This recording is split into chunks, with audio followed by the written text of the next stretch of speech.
Buy Black for Life. Buy Black for Life. Good afternoon. Good afternoon. Welcome, welcome, welcome.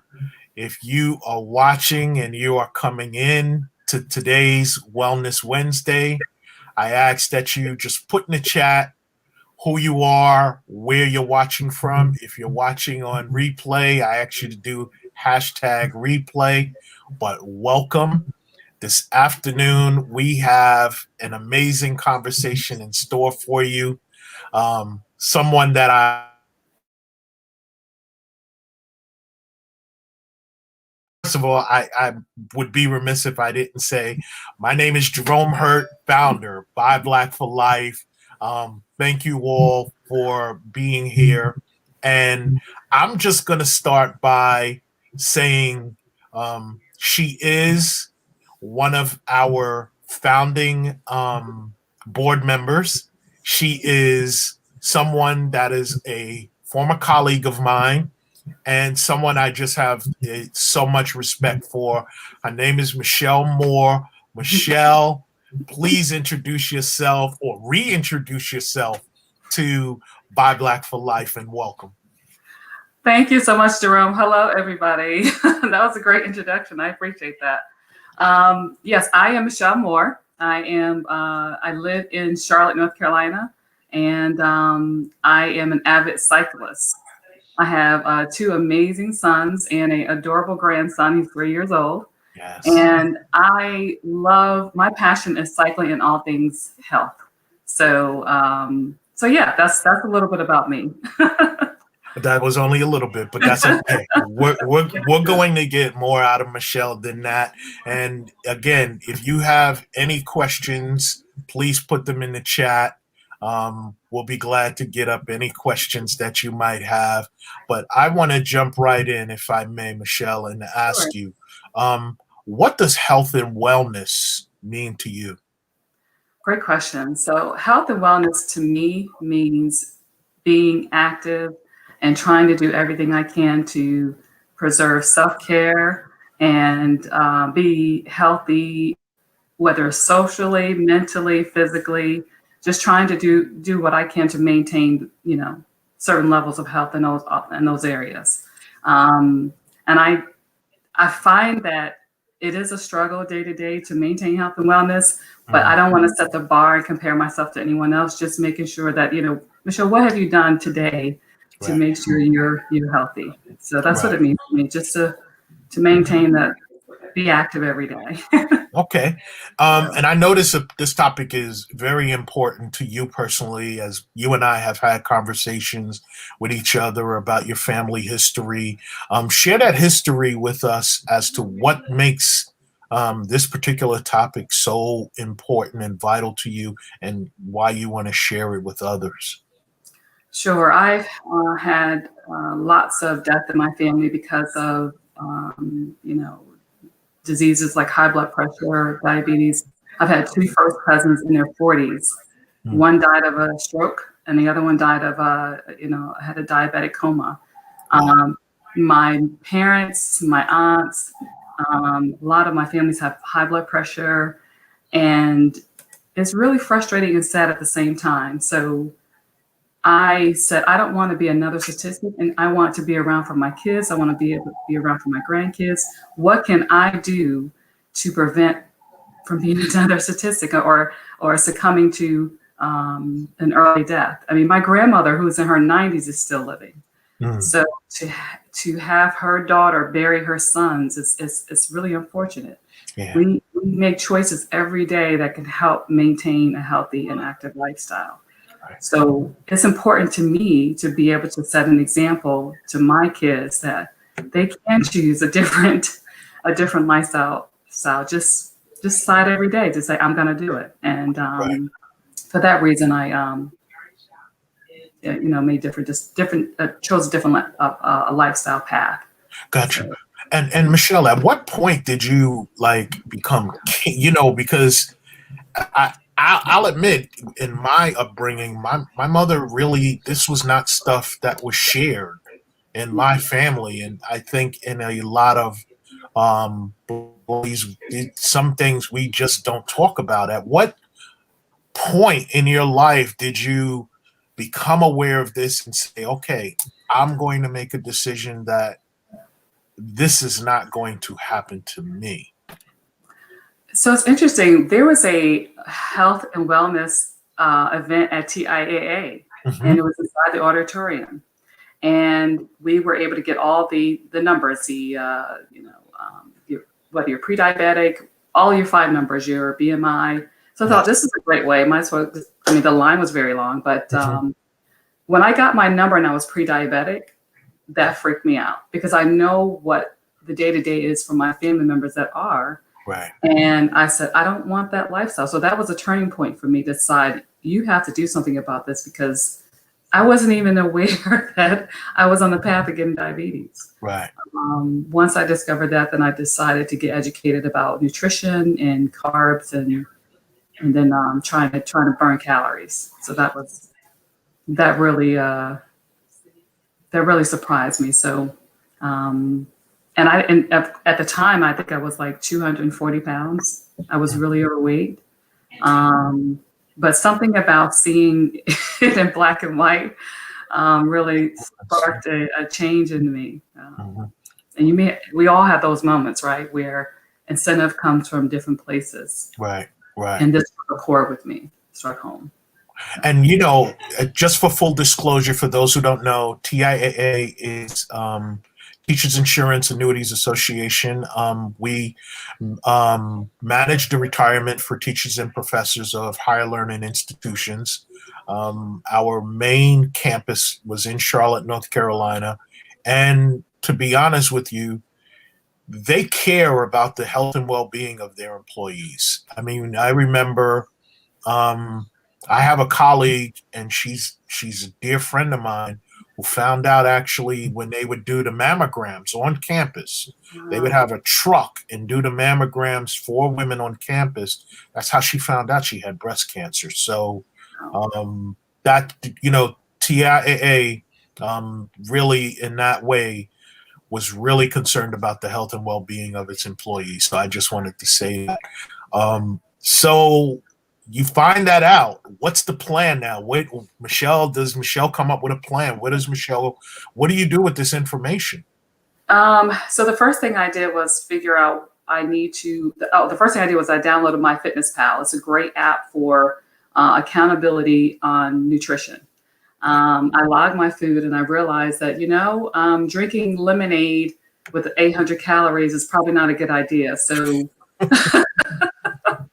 So learning to not drink my calories, setting a plan, and figuring out, well, okay, how do I create? Because it's not innate in me. It's not innate in me to, know day to day what I should eat. That doesn't come natural. So figuring out what foods I should eat. I started with a nutritionist on site at TIAA, and then downloaded MyFitnessPal, started tracking my foods, and then I partnered with a group called Black Girls Run and started doing walks and walk to run programs there to prepare for my first 5K.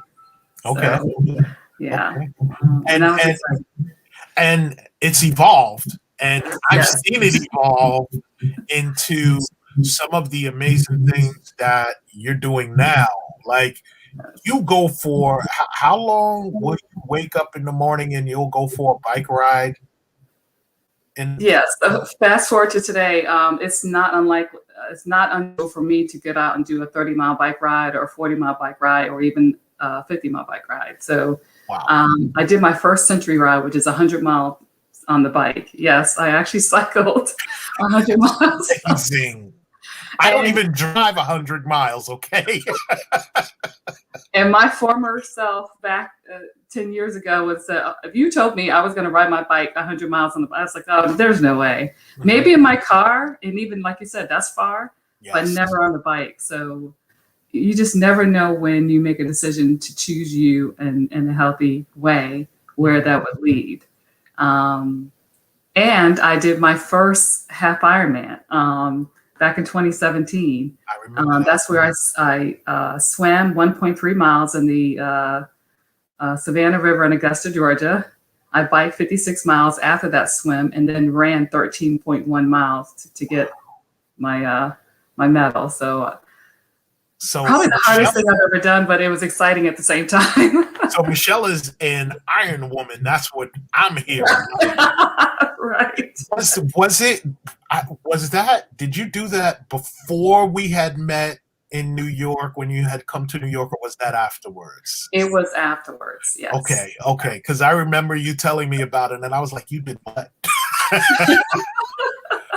That is amazing, and expand upon your love of cycling and your love of doing these Iron Woman, and I'm gonna call it what it is. It's not Iron Man. This is an Iron Woman.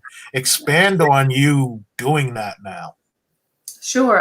So I was trying to figure out ways to stay healthy in a way that I enjoy. You know, sometimes we jump on things because it's a fad or someone else is doing it and they like it, but that may not always keep you excited about continuing it. So I had to figure out what can I do that I enjoy.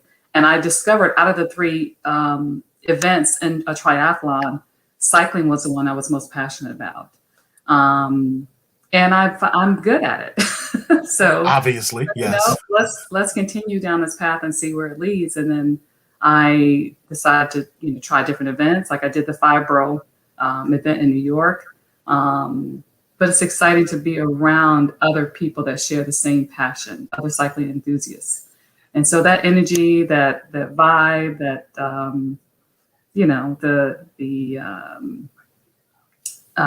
what am I looking for? The positiveness that comes from us doing motivation, yes, like-minded people. Mm-hmm. It's exciting, and so I really enjoy it. So is that something you would recommend, that if you're, because I know there are people who are self-starters. Me, I'm a self-starter, right? I can go to the gym and I could knock out an hour and a half. I don't need anyone with me, but I'm sure there are people who struggle with starting with. Is that something you would recommend, is get into a group and get started?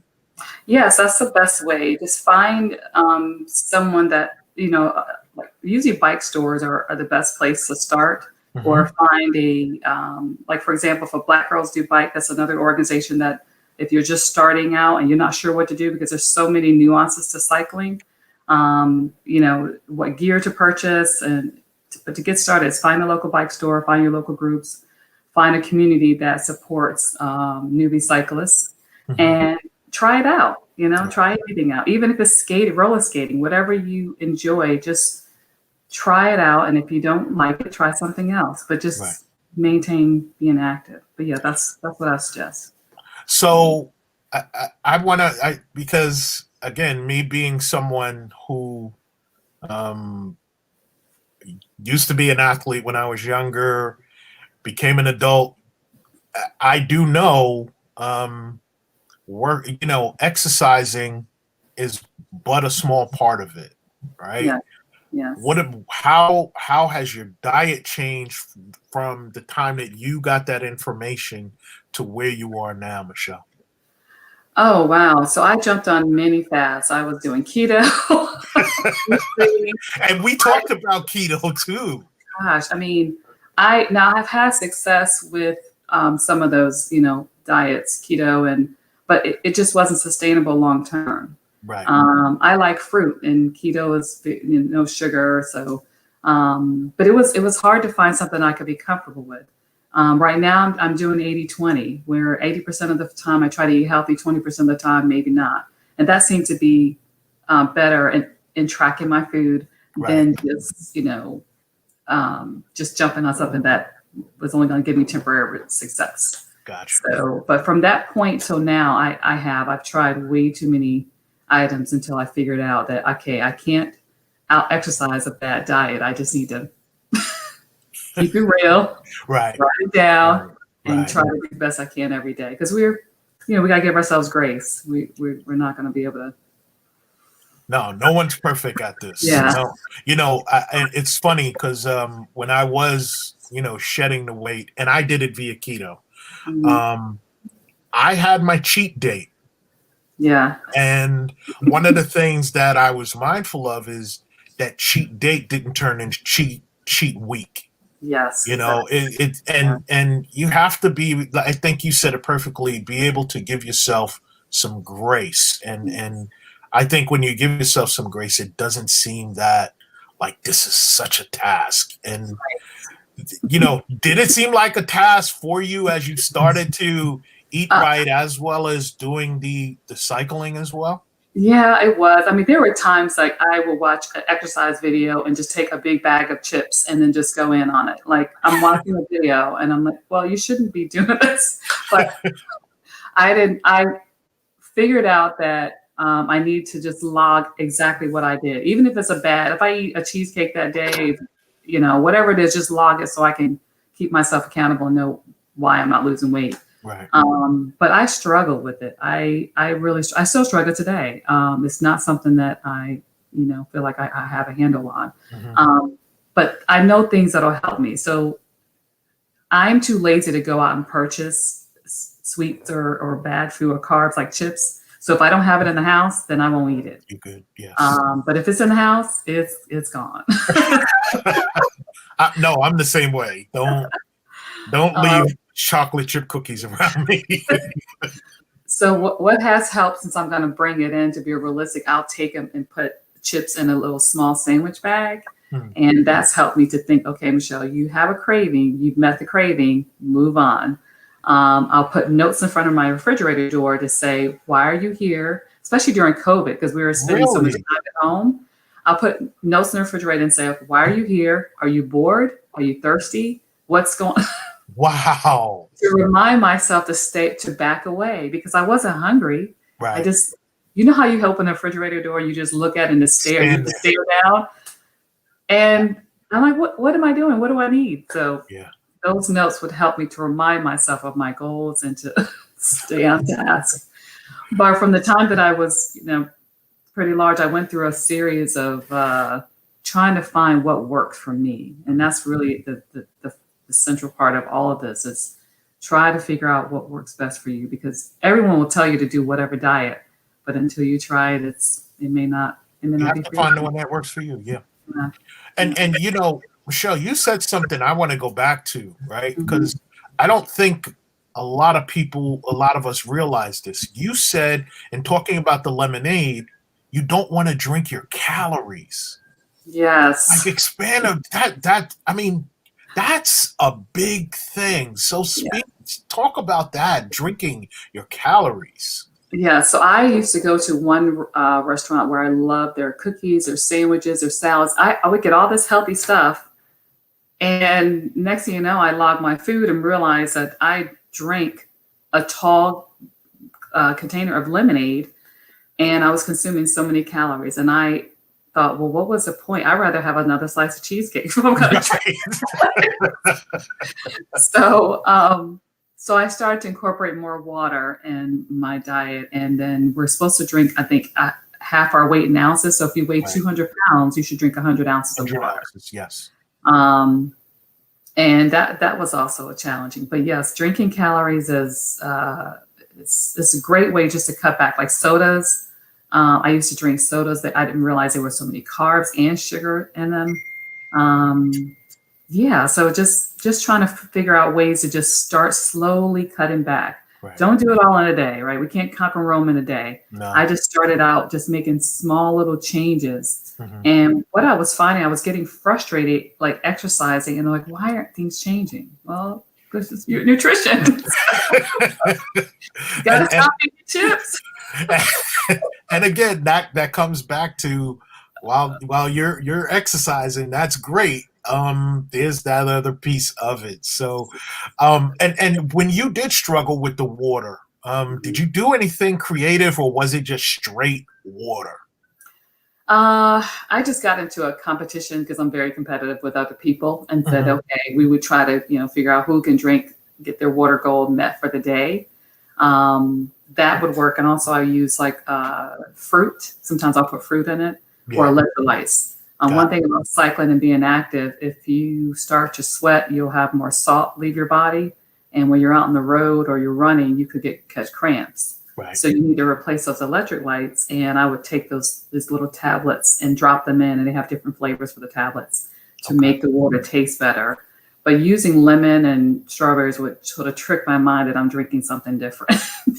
Yeah, I would do fresh mint. Oh, nice. I would put lemon, of course, and cucumber. So I would, like you, I would mix it up. And you're talking about I would do 125 ounces of water a day. So I was busy every day, let me tell you. So you get your step goal in for sure. Exactly. Talk about where you've been throughout the country, throughout the world with your cycling, because I think that's amazing. That in talking about what it is that this has grown into for you. Okay, sure. My first tour, a bike tour I participated in was a 5 World Tour in New York. Amazing tours back in 2015, 16, and 32,000 other cyclists. Wow. They shut down the city of New York, and we ride the 5 boroughs, and which is not easy. It's not.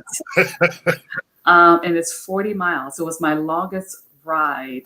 I think at the time I had done 15 miles, and I said, you know what, I'm going to go for it. But I've been there, been to New York, I've been to Costa Rica. I didn't go there to ride my bike, but since I was there, I decided to ride a bike. Okay. There's some mountains there to ride. Yes, it's very hilly there. Yeah, very. But it's a beautiful country. And different states, riding South Carolina, Virginia. I just recently did a century on the Capitol Trail, Virginia Capitol Trail. It's nice. It's a nice greenway that's protected from cars. You can ride on it, and it has mile markers. So it's really cool. So what's coming up for you with the cycling? What do we have to look forward to that we could share in the groove? Here's where Michelle is. Where in the world is Michelle cycling now? What's the next thing? May 1st, there is a century ride I'm doing with my Tri Peeps, as we call ourselves, in the Maryland, D.C. area.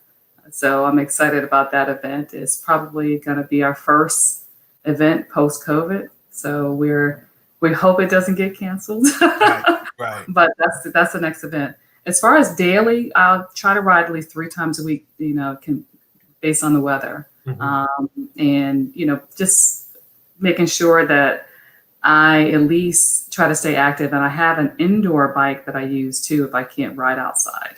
So that's definitely helpful. But yeah, that's the next thing up for me. I have a question since you brought up COVID. So have you had to do anything differently when you're cycling in COVID that you didn't have to do pre-COVID? Yes, wearing masks while we're riding. And how does that feel? How does that? It was tough. I just make sure I found a mask I can braid through, and that it's really a neck gaiter, as they call it. I wore that, and making sure I social distance with the other cyclists, and I also I didn't do any post pictures. Like when we get done, we take pictures and we gather together. Well, that was obviously not going to happen. So, and then also the cycling decreased a little bit with COVID initially, and then once we realized that gyms and everything were closing, cycling then started to increase, and more newbie cyclists too, occurred out of COVID. So, got it. Yeah. So I say that because since I started back to the gym, I struggled with the mask. Yes. So I ended up buying this mask that basically helps my breathing, and I should have showed it to you. I have this mask. But it helps. I mean, I would notice when I would have the mask on and I'm on the elliptical or on the stationary bike, I'm winded very quickly. Since I started wearing this mask, I'm feeling a whole lot better. So I'll make sure I pass that along to you. It's great. And where I saw it, believe it or not, in the movie Creed, Oh, There was the mask that he was wearing while he was working out. So it's not necessary. It's not just for COVID, but it's something that actually a lot of trainers use. People who are training in higher elevations actually use this mask as well, and I absolutely love it. I do. So I'll make sure I get that over to you, and I'll also put it in the chat. okay. No, I won't put it in the chat because it's not, unfortunately, black owned. It's not black owned, but it's Yeah. something I had to get. I had to get it in order for me to be able to work out. What is that like going back to the gym? I mean, I haven't done it yet, but what is it like? It's empty, right? So I go to New York Sports Club and they only allow a maximum of 80 people. And it's every, like when you're working out, it's every 2 or 3 machines. Yeah. Not everything that I want to do is available. So tomorrow's my legs day. I have to find different things to do with my legs because not all of the legs machines are available for me to use. So I have to be creative with what I'm doing. So Okay. it's definitely different. They, as you know, as soon as you jump off a machine, whether you wipe it down or not, someone is like right on top spraying it down. So they are very attentive to it. I wanted to just jump in the chat. I have, is there a website or Instagram to get more detailed information? Anything that you would recommend for anyone to be able to start on the road like you did with the nutrition and then eventually it evolving into exercise? And we could certainly put that in the chat afterwards. Anything you would recommend? Sure. So if they want to go to maybe find a place to start nutrition, I would probably start with downloading my FitnessPal app. And then there's quite a few sites out there that give you great ideas on nutrition if they want to Google that. I mean, I don't have a specific one per se, but just starting out with my FitnessPal app is huge. Right. And logging your food. And if we can recommend, Weight Watchers is having a special promo right now. It's free for 90 days.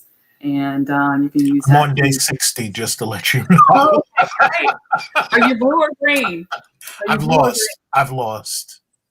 No, I didn't know what your color was. I'm on a blue plan. So I didn't know there was a color. Like, wait a minute. I have a color? Are you serious right now? Yeah, they have different That is funny. I'm looking right. This is hilarious. I'm looking right now. yeah, It's coming up blue. you probably have on the blue plan. Yeah. Sweet. Yeah. So yeah. They can start up with Watchers. It's important to have a community of people with you to support you because starting out it gets a little bit frustrating and that support is very helpful. So maybe try those avenues. And if you're looking to get into cycling, join the Black Cyclist page on Facebook. There's a plethora of knowledge there. Lots of experienced cyclists, newbies alike that you can learn from and also partner with. So. Yeah, and I'm part of the Black Peloton bike riders. Oh, nice. Yes, that are on Facebook. That's somebody you could certainly. That's a group that is very supportive. They're fun. They are fun. Because we have a Peloton. It took us, when we were in COVID, it took us 2 months for us to eventually get the Peloton bike. And you know, talking about partnering and grouping, you know, I'm not really a Weight Watchers person, but because my wife said she wanted to do Weight Watchers, that's the reason I joined, so that I could be supportive of her and we could support each other. I do most of the cooking anyway, but I just think when you're doing that and you're partnering up and you're holding one another accountable, that it just works out so much better, so much better. So, and we have somebody that said white macadamia nut cookies are my poison. I I get it. Chocolate chip right here. I'm a chocolate chip. I'm the cookie. They made the Cookie Monster. I'm the model of the Cookie Monster, just so any of you know. Michelle, any last words about this particular topic? I know what it means to you. I know how encouraging you are to so many people, because when you post your stuff, the love you get is amazing. Any last minute words that you would like to share? And Moretta, and she's a very dear friend of mine. I love you, sis. Said thanks for sharing the websites and apps that are helpful.